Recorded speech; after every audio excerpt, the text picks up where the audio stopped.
welcome to our worship. We're so glad you could join us and worship with our Highland family.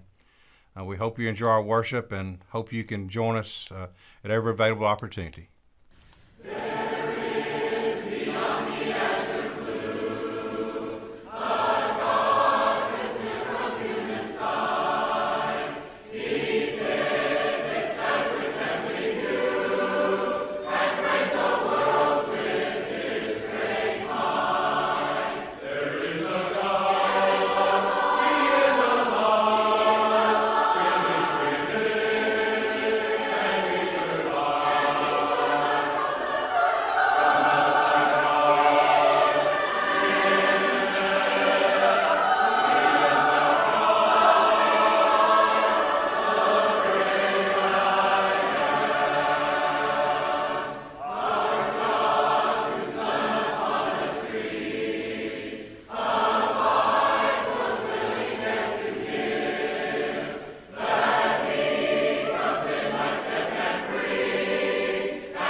As we orient our minds toward reaching out to God and speaking to Him, I want to read to you from Psalm 111.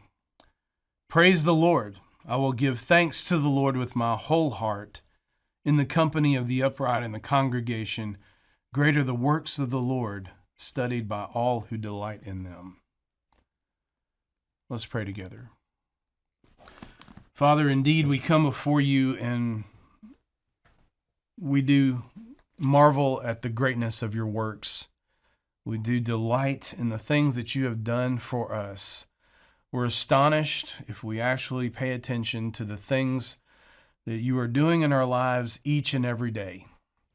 Father, I pray today as we're gathered for worship that we would have eyes to see your hand in every aspect of our lives, that we would understand the importance of your truths, that we would cherish the words of your scripture, that we would hold these things very tightly to our hearts, and that we would share them with those who are closest to us, our family and our friends, and encourage faithfulness in their hearts as well. Father, as we are gathered for worship, my prayer is that we would praise you and that we would long and yearn for you as children long for a father who loves them. Lord, we praise you. We look around us at the world and we know, as everyone seems to be in chaos, we know you are never that way. And we're very thankful for that. We're thankful for your providence, for your control, for your sovereignty, for the fact that you are king above all others, and that there are no mistakes. There's nothing that you cannot handle, that everything that happens, you bring good out of it, no matter how seemingly devastating it is, that you have a way about you that, we do not understand, but that you have a purpose and meaning behind everything. We trust that. We see that you care about our struggles because your son came to this world and struggled. And that speaks volumes to us. It says to us, we know that you care. And so, Lord, those of us who have a lot of struggles right now in our lives, physically, emotionally, in our relationships, we pray that we would realize at this moment we're praying to a God who knows intimately our hearts better than even we do, and has been here and has struggled and suffered in the form of your Son. And so, Lord, today our prayer is that you would open our hearts, that we would praise you, that we would cherish you, that we would love you more deeply than we ever have before. It's in the name of Jesus we pray it. Amen. In Christ alone my hope is found. He is my light, my strength, my song, this cornerstone, this solid ground, firm through the fiercest drought and storm.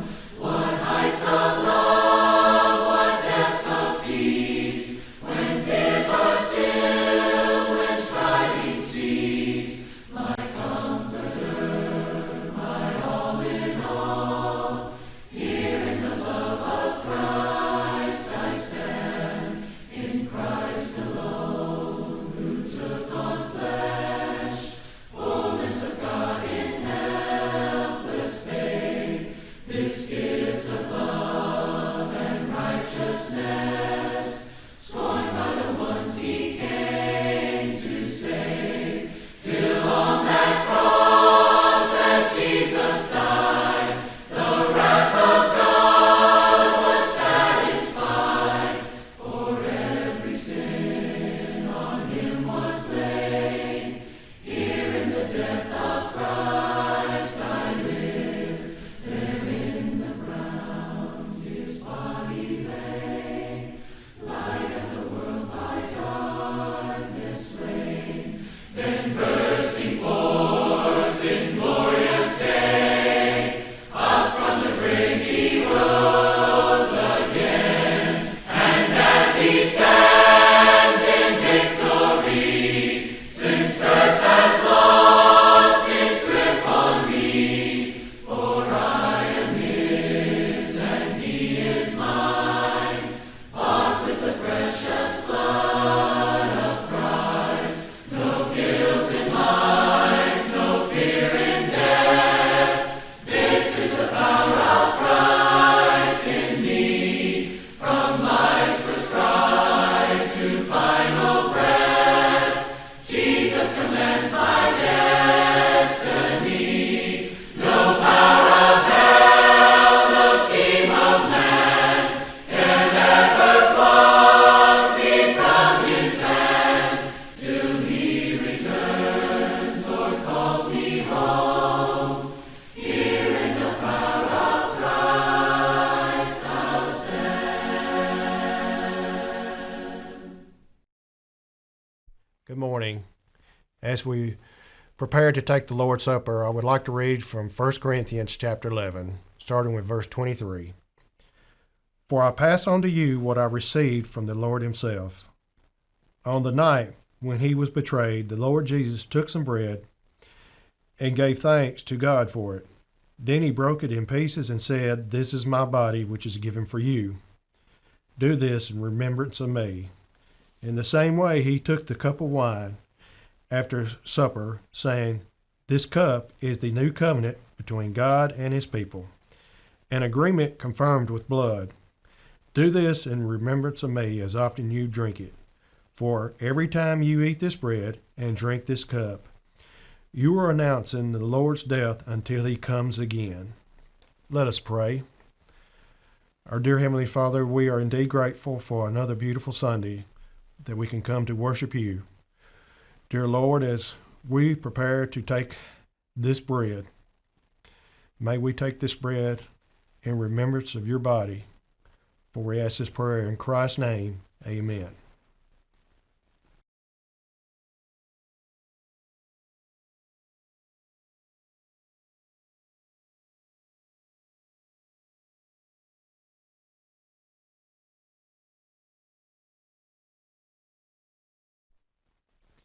Let us pray. Our dear Heavenly Father, we're indeed grateful for your Son. We're grateful for the blood that was shed on the cross for our sins. Dear Lord, as we take of this fruit of the vine, may we do so in a manner well pleasing in thy sight. For we ask this prayer in Christ's name, amen.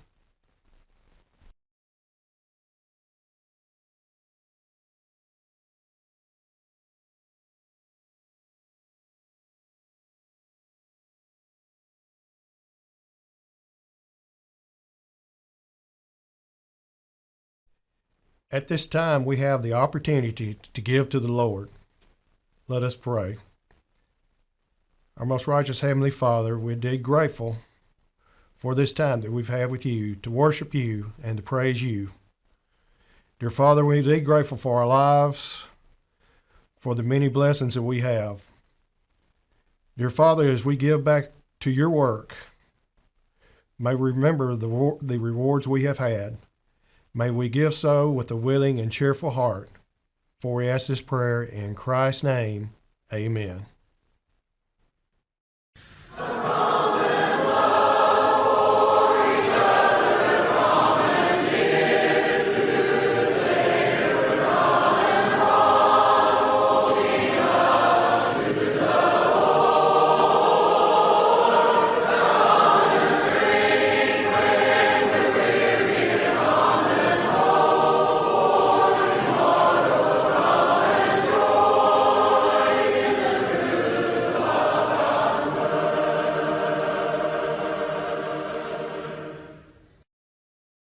Let's say you become aware that a brother in Christ has a drinking problem.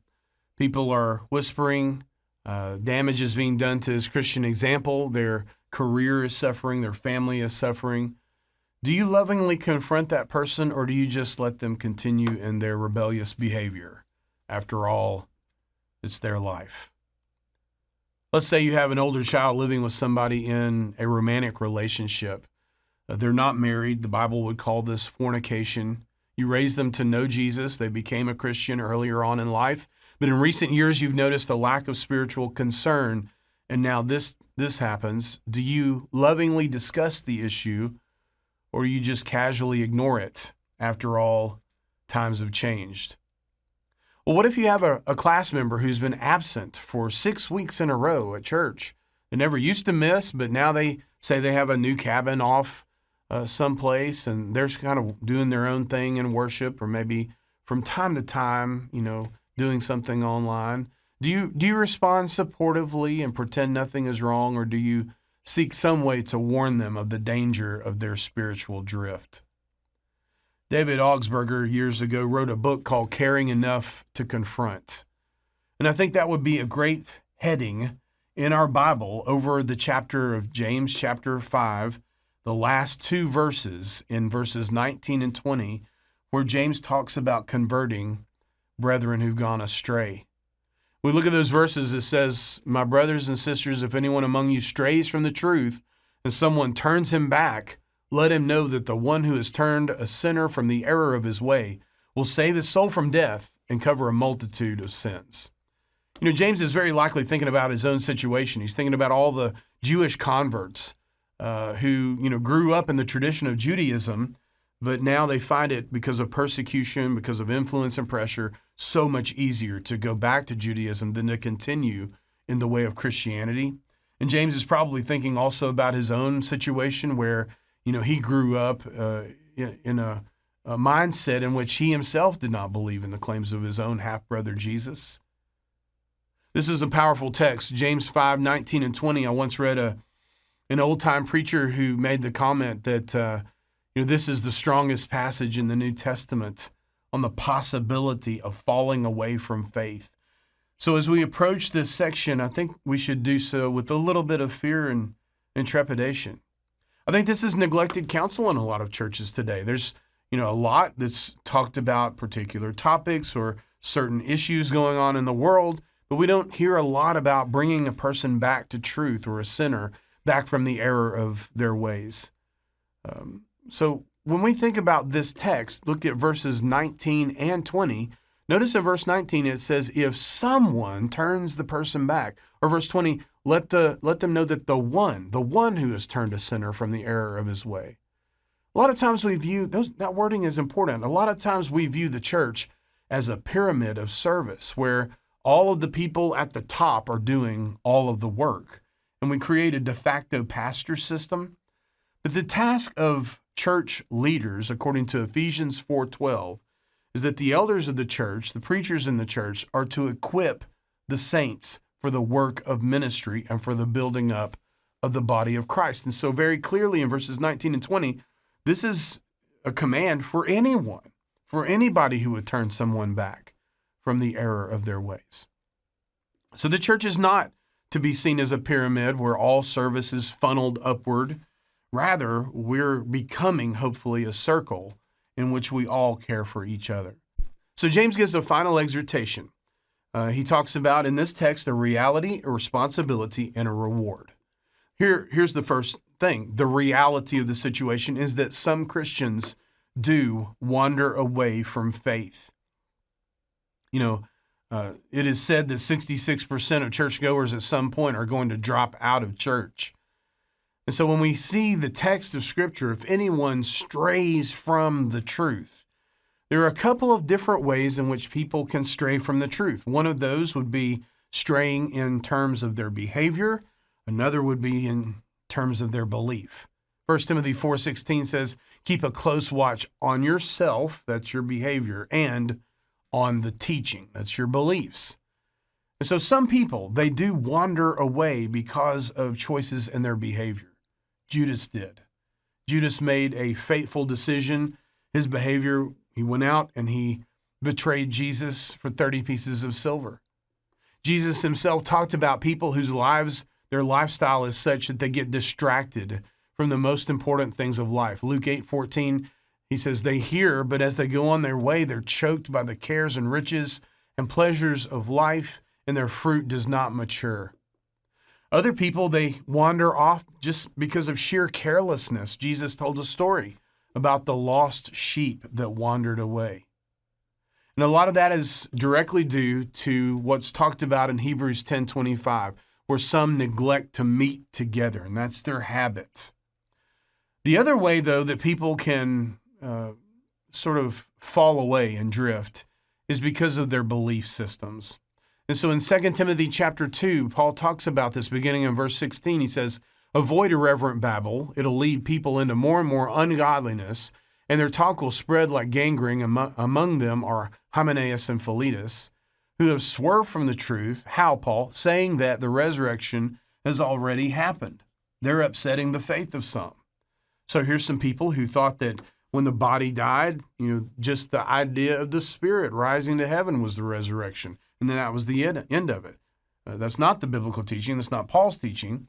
And Paul says they're upsetting the faith of some. Colossians 2:8 reflects the idea that there are a lot of people whose minds can be influenced by the world and by worldly views of religion.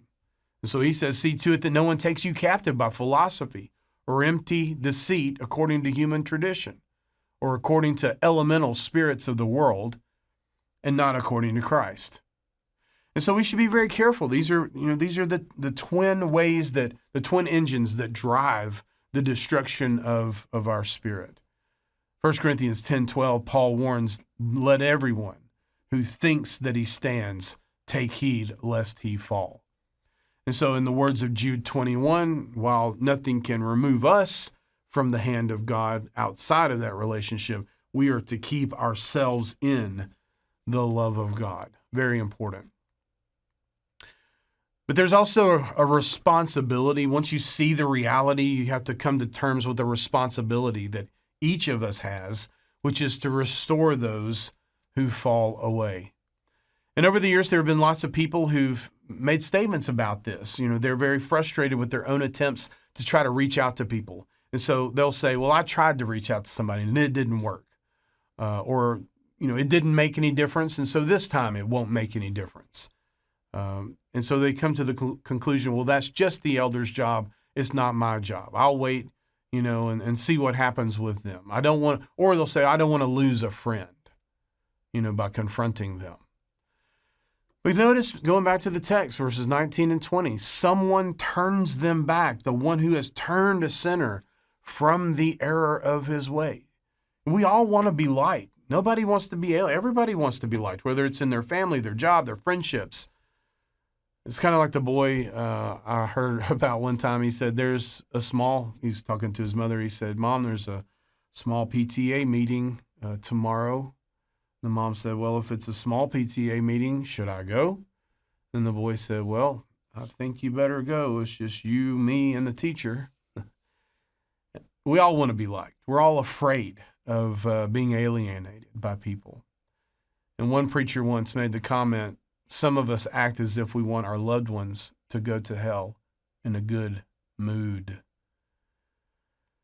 Years ago, I heard of a dad. He was struggling with his son's behavior. He was doing all that he can to try to, set him on the right path and encourage him to live right. And his friend said, if that were my son, I'd wash my hands of him. And he looked at the guy and he said, if he were your son, I'd wash my hands of him too. But he's not your son. He's my son. 1 Corinthians 13:7 says, love endures all things. So what do? What's the best approach? A lot of times we can approach somebody and we can reach out, as this text is saying to do, and we can do it in a well-meaning but very abrasive way. And that can actually do more harm than good. So right out of the gate, one of the things we ought to keep in mind is to be very careful, to be genuine, and to be self-reflective. Jesus himself teaches this. In Matthew chapter 7, verse 3, he says, why do you see the speck that is in your brother's eye, but do not notice the log in your own eye? Or how can you say to your brother, let me take the speck out of your eye when there is a log in your own eye? He says, you hypocrite, first take the log out of your own eye and don't worry about confronting your brother. No, that's not what verse 5 says.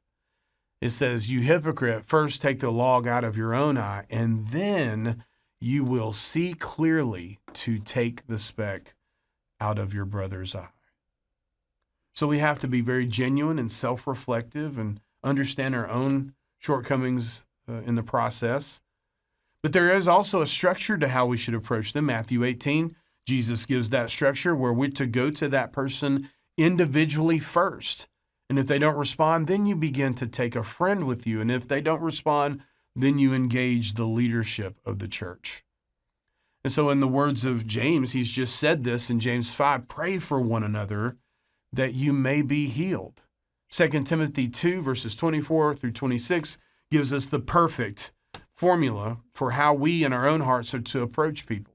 The Lord's servant must not be quarrelsome, but kind to everyone, able to teach, patiently enduring evil, correcting his opponents with gentleness, and perhaps God will grant them repentance leading to a knowledge of the truth. So Galatians 6:1 bears true. Brothers, if anyone is caught in any transgression, you who are spiritual should restore him in a spirit of gentleness, keeping watch on yourselves, lest you too be tempted. In the Old Testament, I love the example of Nathan, the prophet. David, the king, had a moment, some moments, but this was sort of a moment where his fall was as great as the heights of his success, where he coveted another man's wife. He sent that man off to the front line of battle so he would be killed, and he took her for himself. Nathan had to confront him on his sin. And notice, Nathan had the courage to go.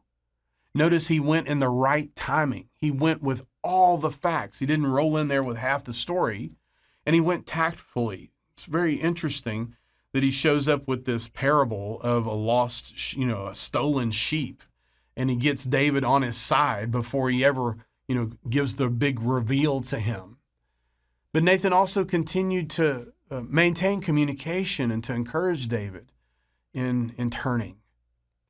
So the reality of falling leads us to an awareness of the responsibility and really even the how of reaching out to those people who have fallen. So let's end out by talking about what's the reward. And the reward, according to the text, is that our sins are covered and the sinner is restored. Notice verse 20. Let him know that the one who has turned a sinner from the error of his way will save his soul from death and cover a multitude of sins. And so the idea is that God knows everything about our lives, and if we will reach out to people, we can help them to escape the wrath of God's punishment. Hebrews 4:12 says, there's no creature hidden from his sight, but all things hidden are open and laid bare to the eyes of him to whom we must answer. And so when I think about this text, I think about 1 Timothy 2:4, that God desires all people to be saved and to come to the knowledge of the truth, and that God has deep heartbreak over the people who do not come back. I mean, nobody loves those people more than God. And be assured that he will provide for them the very best chance to return. I think of the great story of the lost son, the prodigal son, he's called. It's really a story about the lost son, but then the older brother and his reaction to the behavior of the lost son. But at the center of that story is the loving Father who represents our Heavenly Father. And he's constantly looking afar off for the one that was lost. And when he comes back, he throws this huge celebration. He's so happy that he's returned. That's the heart of God. Isaiah 49, I love one of my favorite texts, verse 14 and following. Zion said, the Lord has abandoned me and forgotten me. But then here's God's response, verse 15. Could a mother forget her nursing child? And can she withhold compassion from the child she's born? Well, normally we would say no, but God says, but even if a mom were to forget her child, I would never forget you. And as proof of that, verse 16, look, I have inscribed your name on my palms. Your name is inscribed, in a sense, on the very palm of the God who yearns for you, who loves you, who wants to care for you. But he's also a jealous God. He doesn't want you to be overwhelmed by the things of the world. He wants your devotion. And so we'll end this section with James 4:8. Draw near to God, and he will draw near to you. Jesus' name, his love is burning in our